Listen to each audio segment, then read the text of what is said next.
Bonjour tout le monde. Ça me fait plaisir d'être ici aujourd'hui avec vous pour vous présenter en fait les études que font les équipes de l'OACQ en matière de veille stratégique.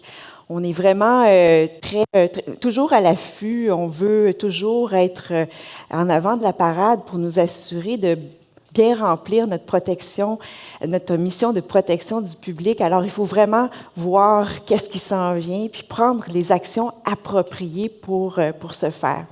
Je pense que le thème qui a été choisi cette année pour le rendez-vous OACQ l'illustre très bien. Je pense qu'on est vraiment à la bonne place, puis ça devient vraiment éclairant pour le futur, pour nous à l'OACQ. Puis c'est vraiment très le fun de vous voir tous aujourd'hui.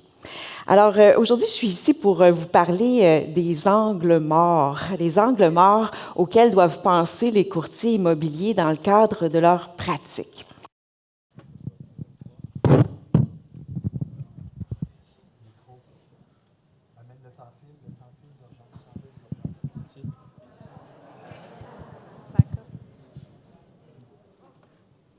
Oui, ça fonctionne avec ça?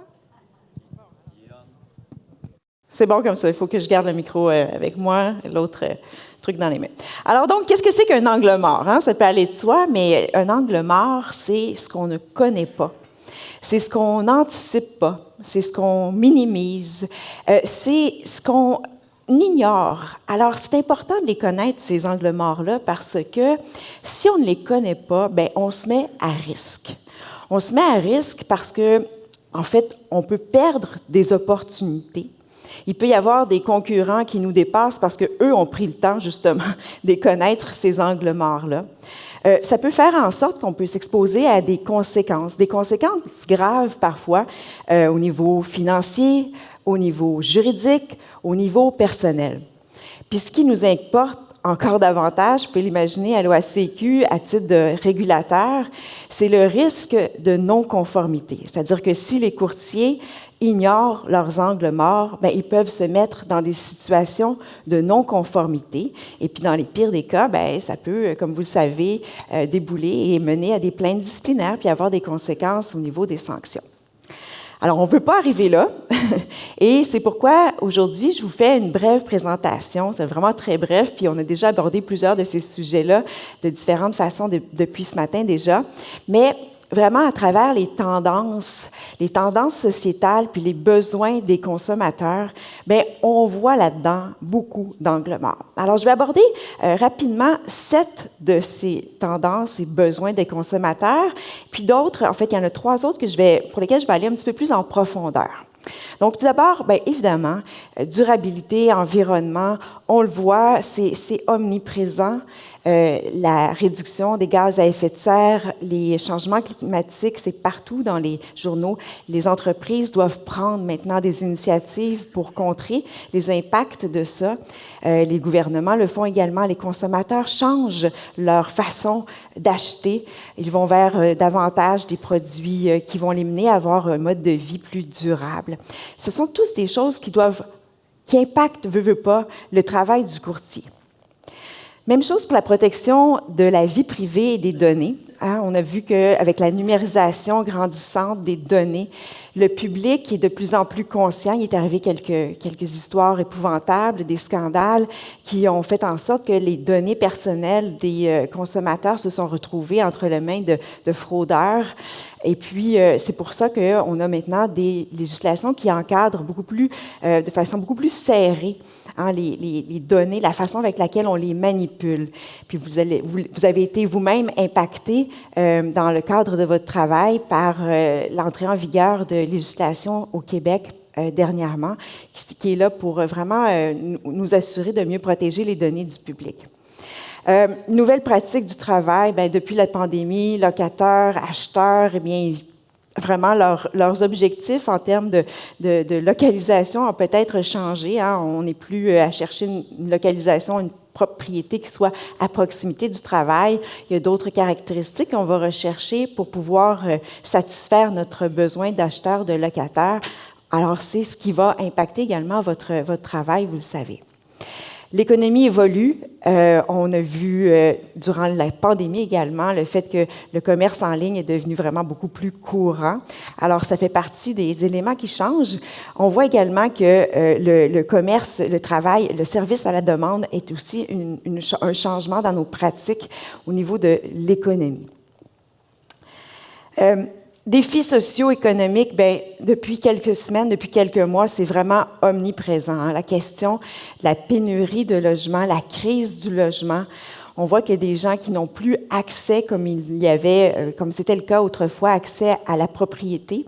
Ça fait en sorte qu'il peut se créer des écarts générationnels entre ceux qui ont eu la chance de pouvoir acheter des propriétés à des coûts et avec des taux d'intérêt qui étaient acceptables. Maintenant, on voit les jeunes qui ont vraiment beaucoup de difficultés à cet égard-là. On voit également que cette crise du logement est occasionnée par la migration. Alors, on a un besoin d'immigrants au Québec, au Canada. Ça crée beaucoup de pression sur le logement. Et puis, ça a un impact également sur vous comme courtier. Ça crée des belles opportunités, je crois, mais également des défis. Inclusivité, diversité, bien, en fait, ça fait partie également des éléments que vous devez avoir en tête, qu'on doit tous avoir en tête pour ne pas perdre d'autres opportunités également. Démographie, bien, on le voit, vieillissement de la population, besoins différents en termes de logement, services adaptés, résidence avec services, alors ça fait partie de ça. Mais on a aussi l'arrivée des milléniaux qui sont là maintenant sur le marché, prêts à acquérir des propriétés et ils ont des besoins complètement différents des générations précédentes.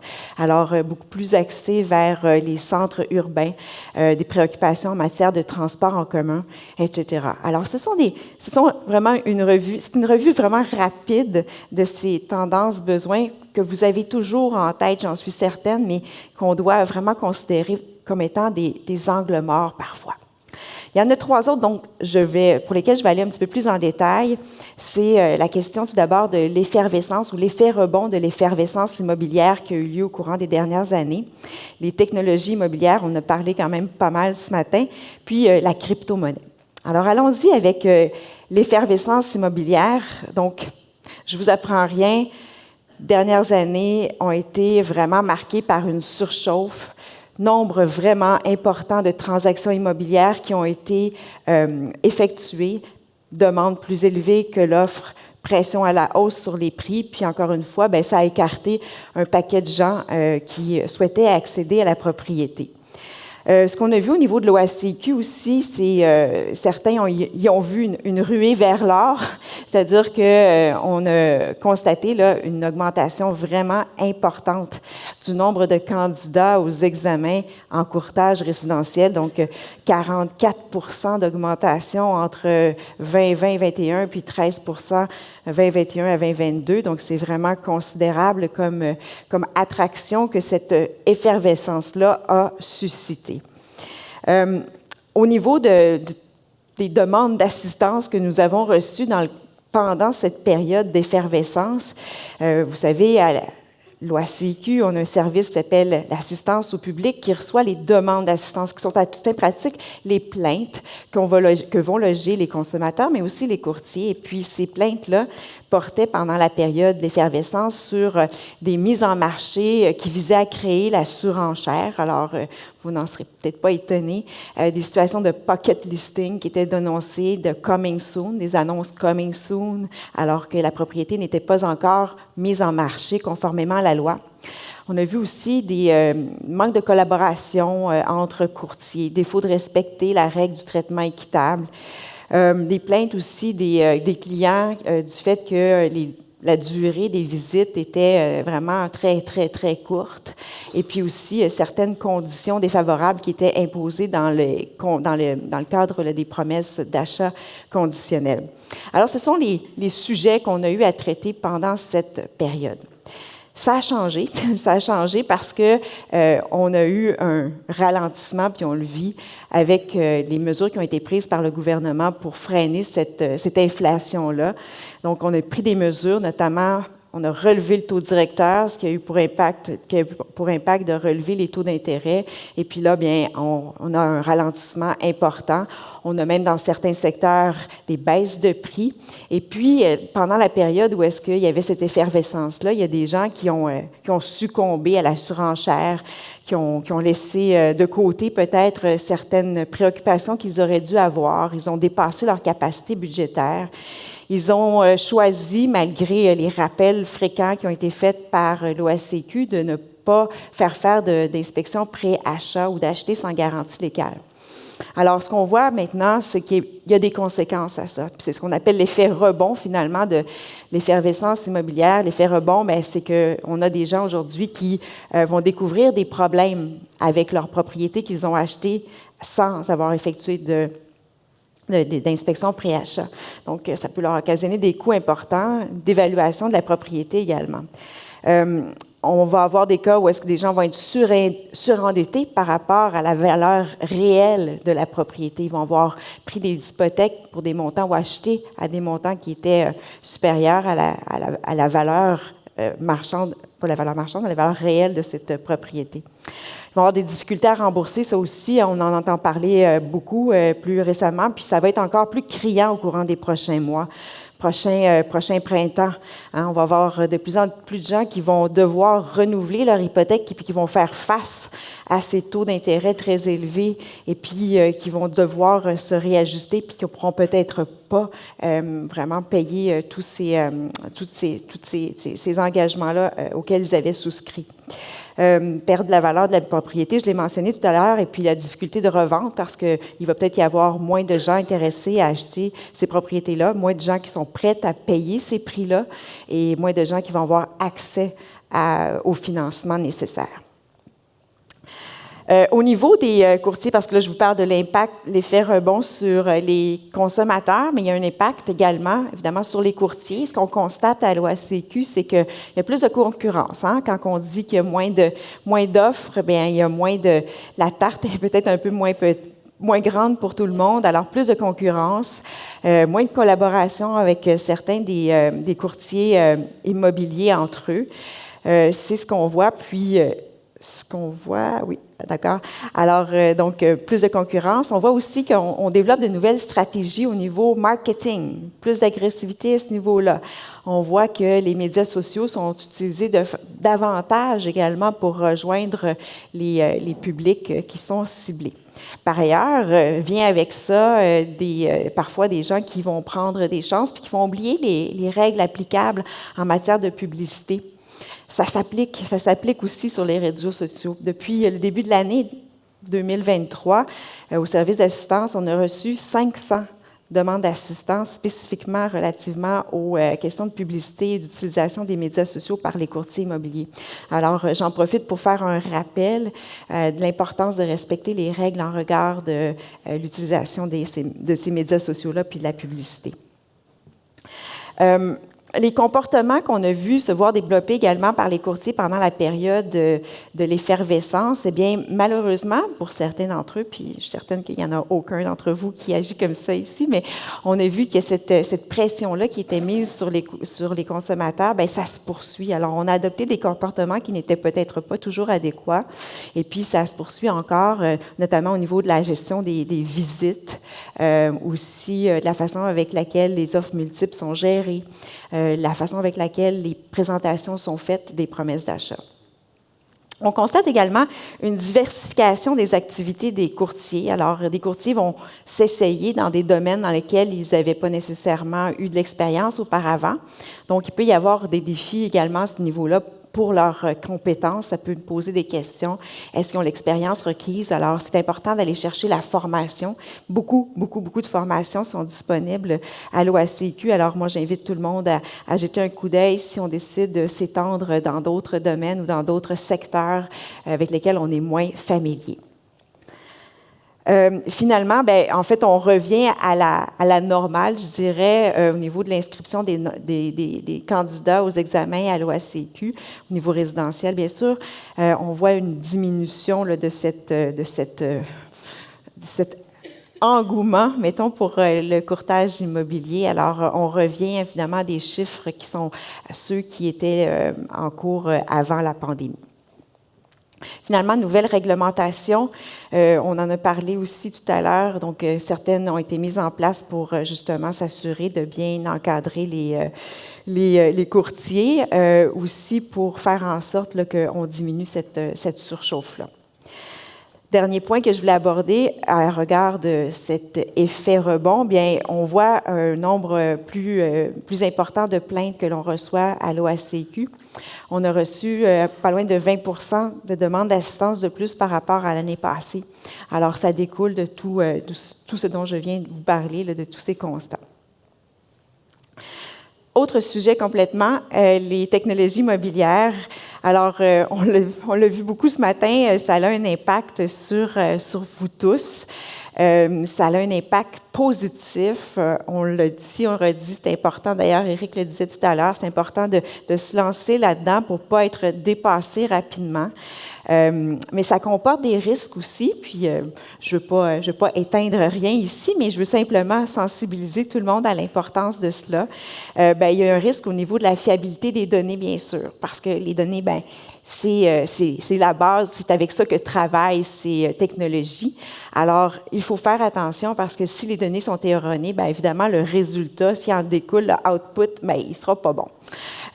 Confidentialité, protection des données également, c'est aussi un enjeu. Alors, il faut s'assurer d'avoir mis en place au sein de sa pratique des mesures pour assurer la confidentialité des données. Vous traitez avec beaucoup de données personnelles, confidentielles, stratégiques des clients. Alors, c'est important d'avoir eu recours à des experts pour vous assurer de cela, si vous n'en êtes pas un. Au niveau de la cybersécurité aussi, en fait, les technologies, les PropTech, sont vraiment ciblées par les gens qui s'en font un métier, la cyberattaque. Alors, il faut aussi être conscient de ce danger-là. Les obligations des courtiers en regard de ça, je le disais, c'est oui, s'informer, se former, s'assurer d'être compétent.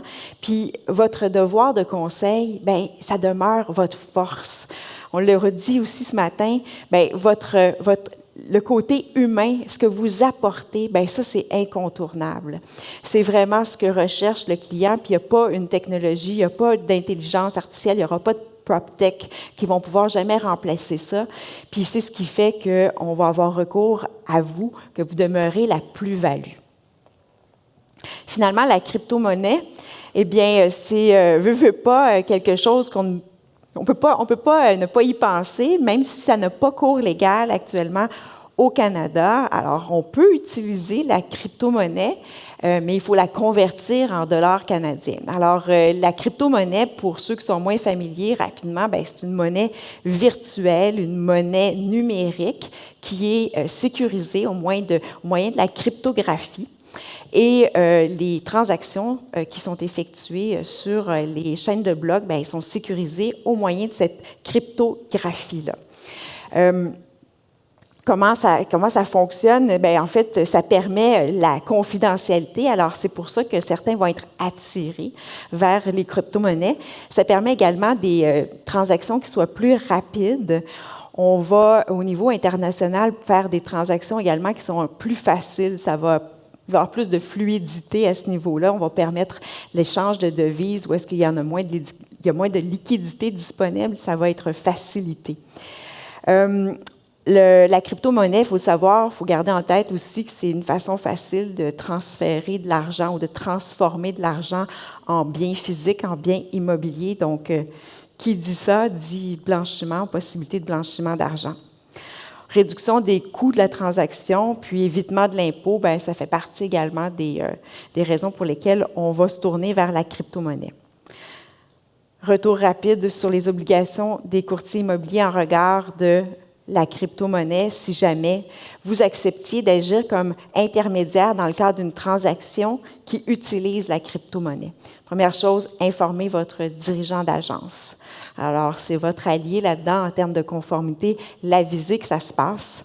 Vérifiez l'identité des parties. Dans le cas de doute, si vous pensez qu'il s'agit d'une opération trompeuse, une opération douteuse, pardon, et trompeuse, eh bien, vous avez des obligations de déclaration à CANAF. Alors, c'est important de les faire. Si c'est une exigence du vendeur de procéder en crypto-monnaie, de faire la transaction en crypto-monnaie, bien, vous devez le prévoir dans votre contrat de courtage-vente, clause 11.1. Et puis, finalement, votre devoir de conseil, bien, ça vous oblige d'avoir les compétences requises pour le faire. Et puis, si ce n'est pas le cas, si vous ne les avez pas, bien, vous devez référer votre client à d'autres experts juridiques, comptables, fiscaux. Retirez-vous de la transaction si vous ne sentez pas à l'aise avec ça. Puis aussi, rappelez à votre client, à vos clients, les risques de fraude, de blanchiment d'argent, la volatilité extrême des valeurs de la crypto-monnaie. Les délais aussi, la disponibilité des liquidités du vendeur ne seront peut-être pas les mêmes non plus. C'est impossible d'utiliser notre compte en fidéicommis lorsqu'on transige en crypto-monnaie.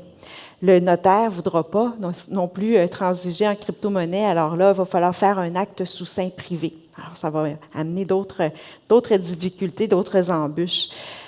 Au niveau fiscal, eh bien, c'est la règle sur le troc qui s'applique en matière de crypto-monnaie. Alors, c'est une autre information à divulguer à vos clients.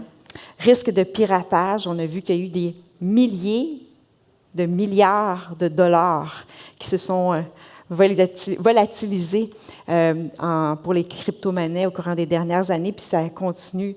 C'est un manque de protection aussi pour les investisseurs. Il n'y a pas de protection pour eux quand ils transigent là-dedans avec des crypto-monnaies. Risque technologique opérationnel, puis on le mentionnait également, impact environnemental hyper important. Alors, si vous êtes soucieux de cela, si vos clients le sont, bien, il faut toujours avoir en tête que l'utilisation de la crypto-monnaie, bien, c'est pas gratuit, c'est pas gratuit pour l'environnement. Il y a vraiment un impact important. Eh bien, je termine sur ce en vous en vous rappelant que c'est important, tout comme l'OACQ le fait, d'être diligent, d'avoir toujours en tête les changements sociaux, économiques, environnementaux. Ça va faire de vous des meilleurs courtiers, davantage de compétences, d'aller réduire vos risques aussi au niveau de la conformité. Puis, bien, ça va faire en sorte que vos clients vont avoir davantage confiance en vous. Alors voilà, merci.